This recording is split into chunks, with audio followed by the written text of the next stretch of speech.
The primary role of the stock market is to act as a powerful catalyst for capital formation.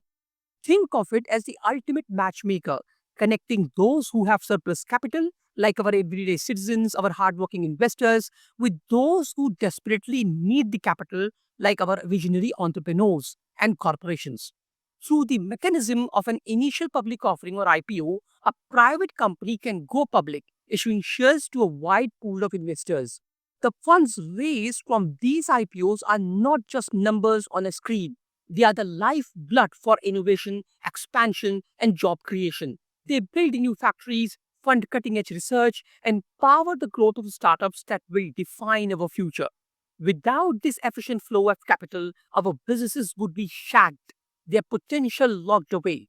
The stock market liberates them, fueling the engines of progress. The stock market is also the greatest democratizer of the wealth.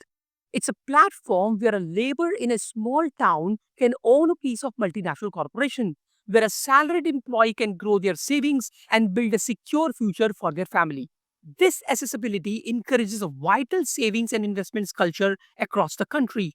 Instead of money sitting idle, it's put to work, becoming a productive asset that contributes to the nation's GDP.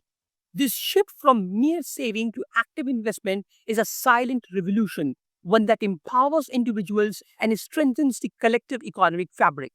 The rise of retail investors in India is a testament to this transformative power. It's a signal that our citizens are not just consumers, they are active participants in our growth strategy.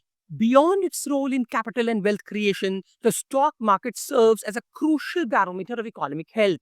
The movements of the indices like the Nifty 50 and the Sensex reflects the collective confidence of investors, providing a real-time snapshot of our economy's pulse. A rising market signals optimism, a belief in the nation's potential. Furthermore, it provides unparalleled liquidity, allowing investors to easily buy and sell shares. This liquidity is what makes the market so attractive, as it provides an exit strategy and encourages continuous investment. It ensures that capital is never stagnant. It is always in motion, flowing to where it can be most effective. In conclusion, the Indian stock market is an indispensable pillar of our economic development. It is the engine that drives capital formation, the platform that democratizes wealth, and the barometer that gauges our progress. It is a story of India's growth, written not in pages of a book, but in the vibrant, dynamic, and ever moving ticker of share.